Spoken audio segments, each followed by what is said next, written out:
Olá pessoal, tudo bem? Aqui é o professor Clayton Peixer mais uma vez com vocês, né?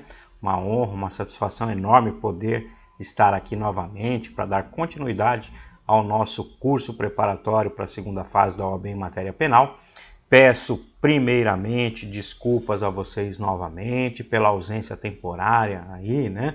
Faz alguns dias que eu não coloco nenhum vídeo, nenhuma aula, mas tem um propósito.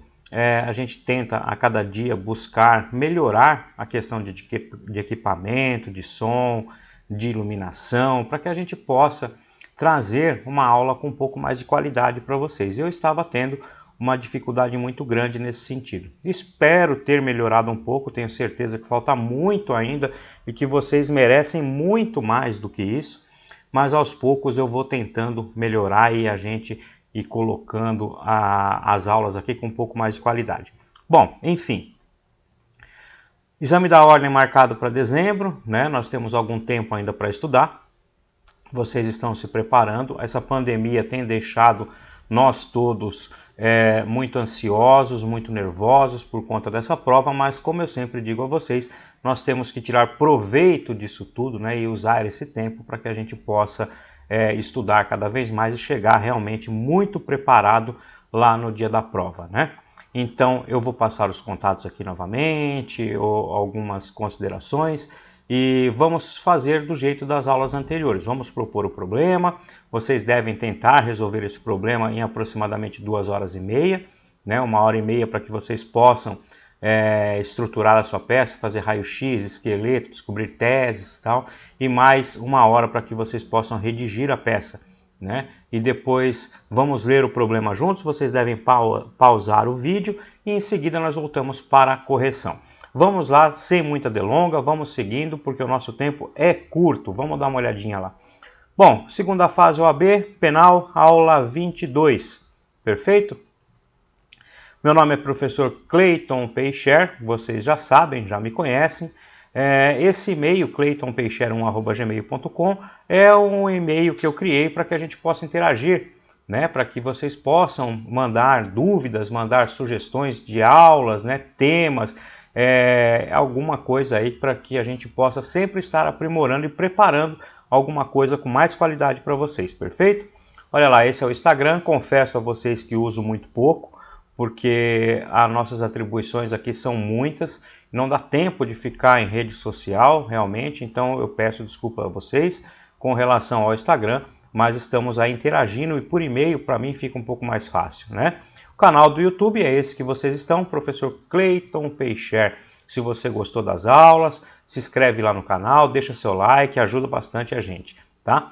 Olha lá, na aula anterior nós falamos de recurso em sentido estrito, né? Fizemos as considerações necessárias, fizemos a estrutura da peça, raio-x, esqueleto e a construção da peça prático-profissional. E hoje não seria diferente, né?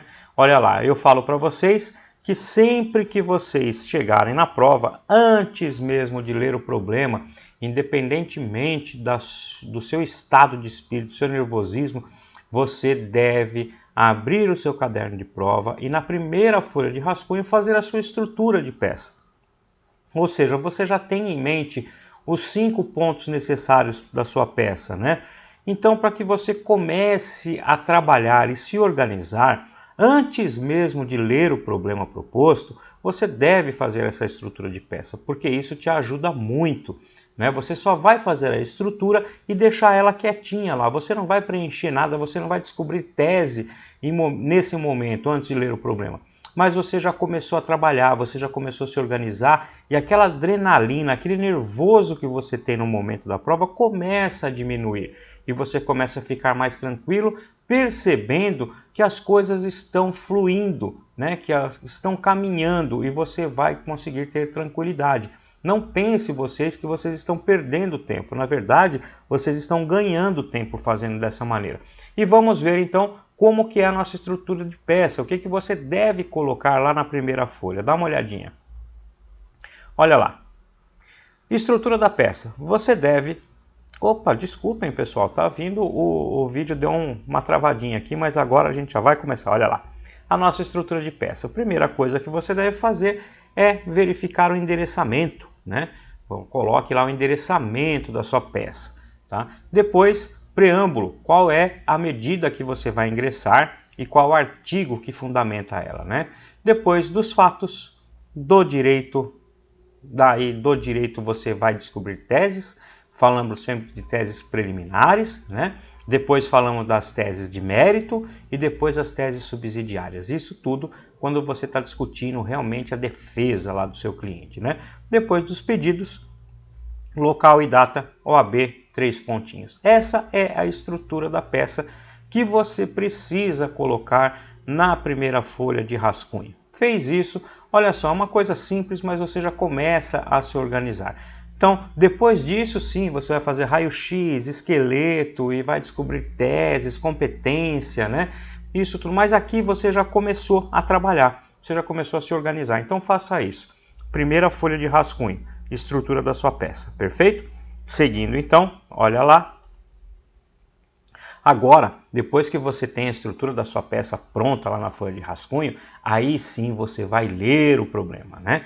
Então, você vai ler esse problema inteiro e depois você vai fazer raio-x e esqueleto, que são as informações objetivas no raio-x, e depois você vai fazer o esqueleto, descobrindo qual é a peça adequada para aquela medida, né? E a competência.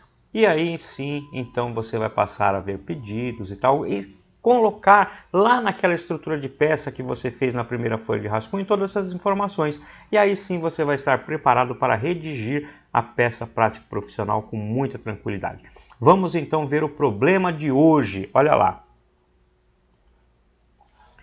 A, com 21 anos de idade, dirigia seu automóvel em São Paulo, capital, quando parou para abastecer o seu veículo. 2 adolescentes que estavam nas proximidades começaram a importuná-lo, proferindo palavras ofensivas e desrespeitosas. A, pegando no porta-luvas do carro seu revólver devidamente registrado, com a concessão de porte inclusive, deu um tiro para cima, com a intenção de assustar os adolescentes. Contudo, o projétil, chocando-se com o poste, ricocheteou e veio atingir um dos menores, matando-o. A foi denunciado e processado perante a primeira vara do júri da capital por homicídio simples, artigo 121 caput do Código Penal. O magistrado proferiu a sentença desclassificatória, decidindo que o homicídio ocorreu na forma culposa, por imprudência e não na forma dolosa. O Ministério Público recorreu em sentido estrito e a primeira Câmara do Tribunal competente reformou a decisão, por maioria de votos, entendendo que o crime deveria ser capitulado conforme a denúncia, devendo A ser enviado ao Tribunal do Povo. O voto vencido seguiu o entendimento da R sentença de primeiro grau, ou seja, homicídio culposo.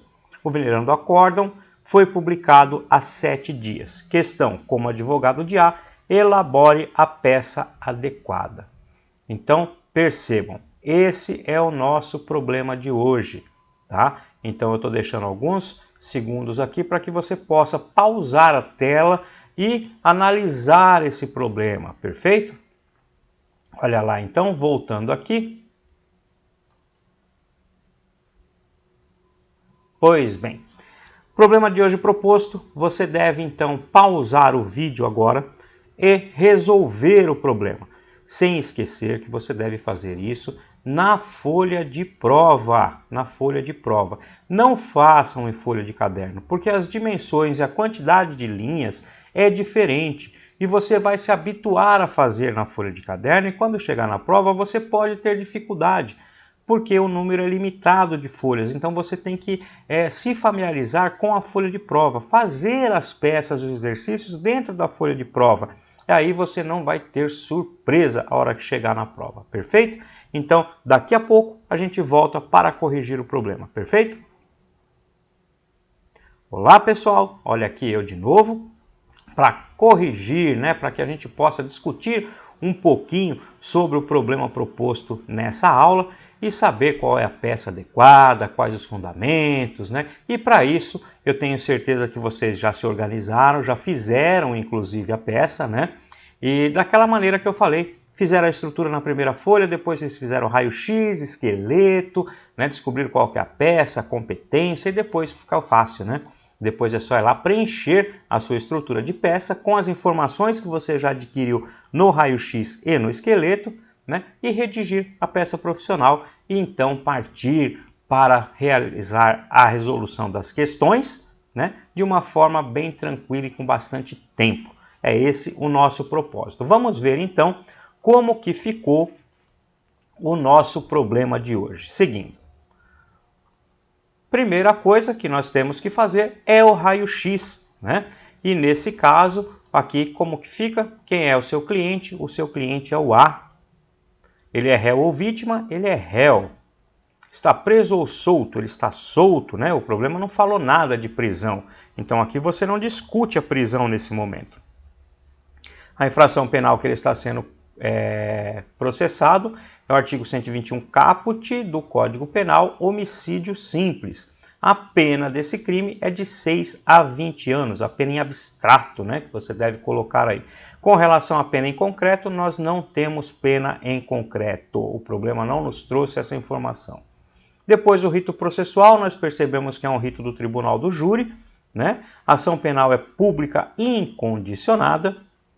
E as datas e referências aqui só faz alusão ao acórdão publicado há 7 dias. E aqui ele não pede, né, para que seja interposto o recurso à medida cabível no último dia do prazo. Então você deve considerar apenas que o acórdão foi publicado há 7 dias, perfeito? Seguindo, então, nós vamos fazer o esqueleto da nossa peça. E para que você faça o esqueleto, você tem que analisar os 4 momentos processuais. Você deve dividir o seu processo penal em 4 momentos distintos, né? Momento 1, momento 2, momento 3 e momento 4. O momento 1 vai até o recebimento da denúncia ou queixa. Nós estamos falando aqui de fase pré-processual, discutindo aí prisão, liberdade, ou, se for o caso, uma ação penal privada, né? O momento 2 vai do recebimento da denúncia ou queixa até a sentença. E aqui sim, o momento de mérito, o momento de discutir a absolvição ou condenação, ou as circunstâncias da condenação do seu cliente. O momento 3 vai da sentença até o trânsito em julgado. E esse é o momento, então, de recursos, né? Onde você já teve uma sentença proferida e você precisa tomar medidas necessárias para combater aquela sentença, se tiver alguma irregularidade ou alguma coisa que você não concorda.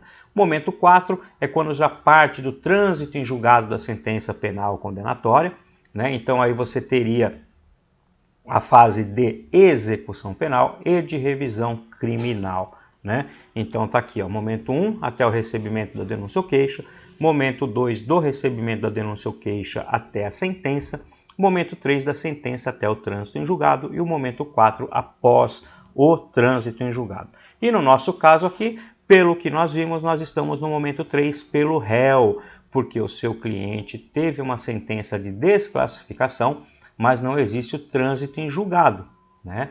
Então, foi reformada a sentença de primeiro grau, mandando o réu para o plenário do júri, né? Para ser julgado pelos seus pares, ou seja, reformou aquela sentença de primeiro grau que desclassificou o delito para o homicídio culposo, perfeito? E a medida cabível aqui que nós temos que ingressar é com embargos infringentes e de nulidade, lá do artigo 609, parágrafo único do Código de Processo Penal.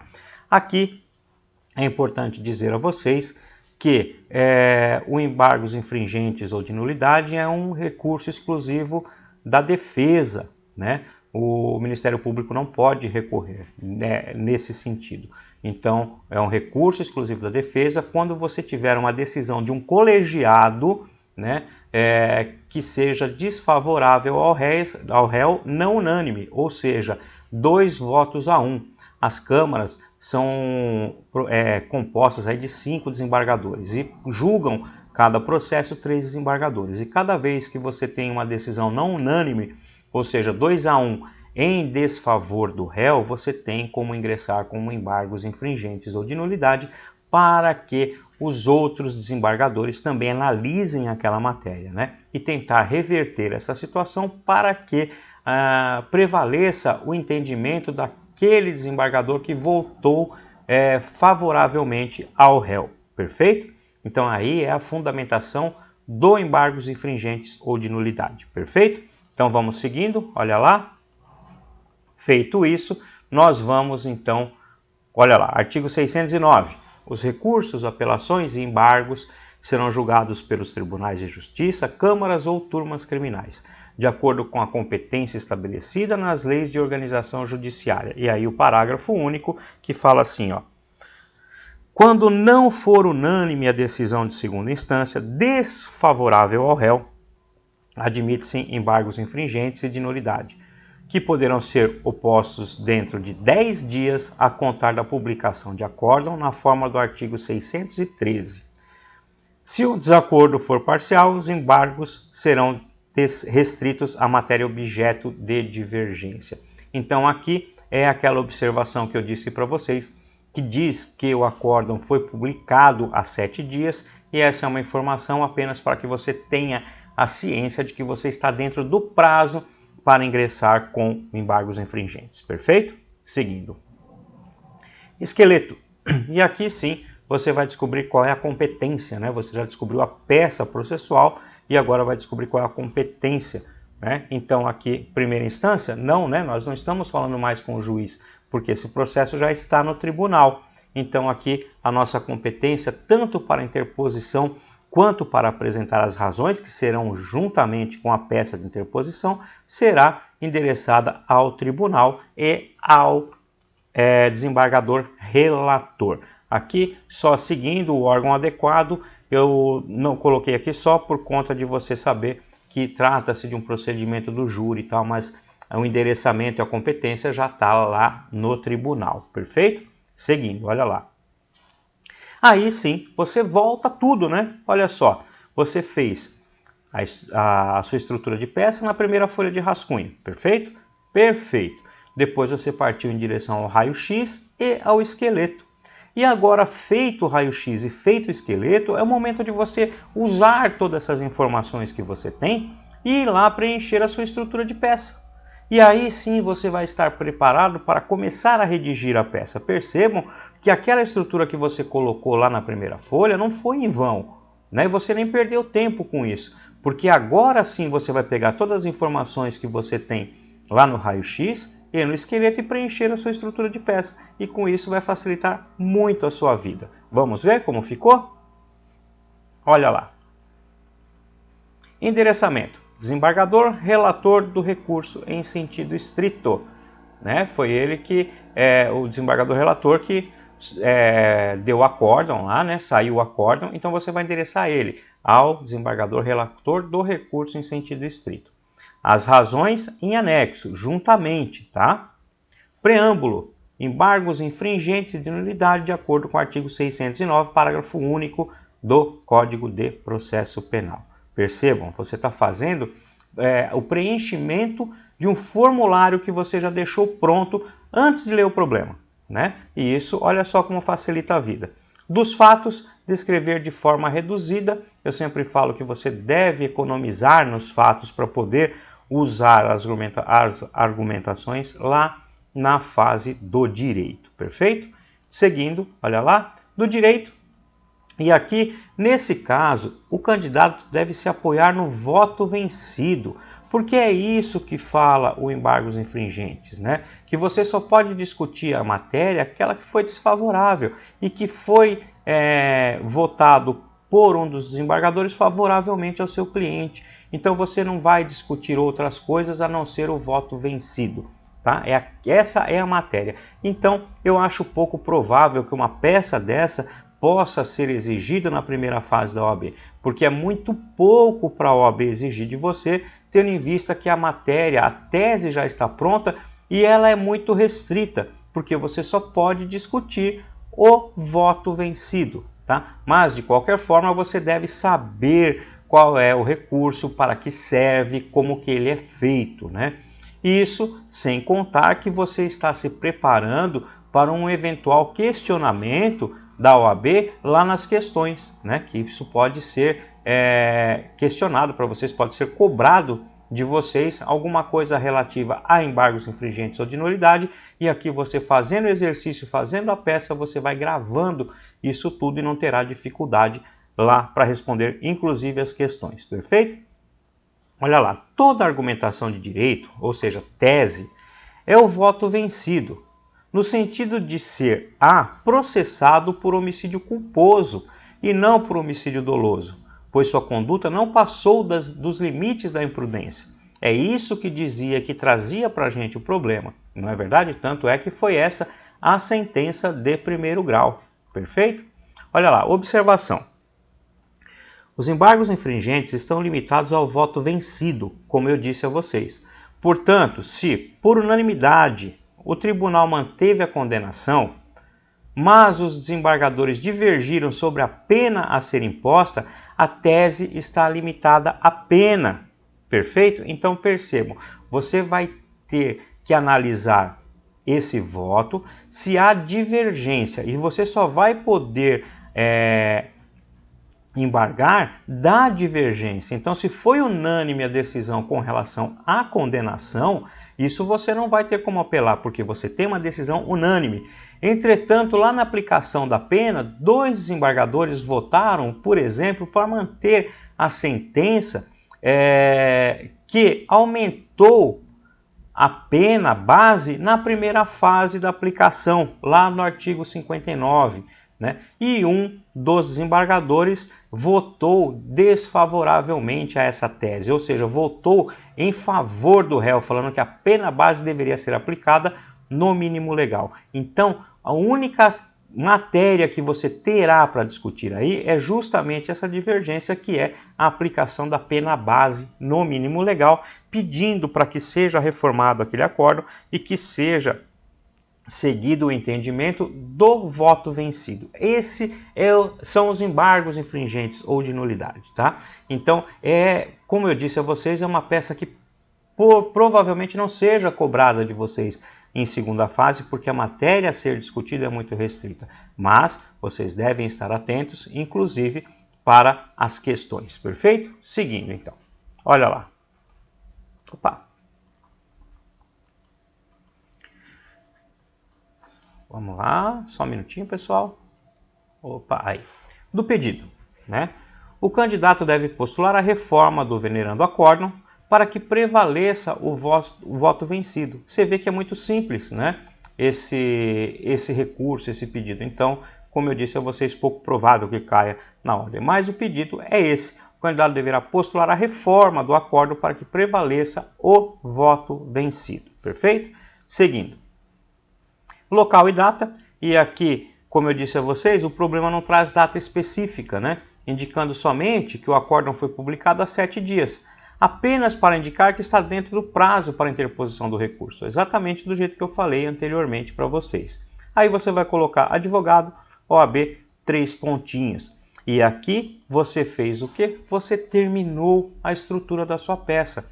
Olha só que bacana, você chegou na prova cansado já, porque veio de metrô, veio de ônibus, nervoso, né? Suando, e você não vê a hora de abrir aquele bendito envelope, pegar a sua prova e já começar a ler o problema. Não, não é esse o momento, você está nervoso, você precisa se acalmar, e a melhor maneira de você fazer isso é começar a trabalhar e se organizar. Tudo que é feito de uma forma organizada flui melhor, né? E você sentou lá, fez a sua estrutura da peça sem preencher nada.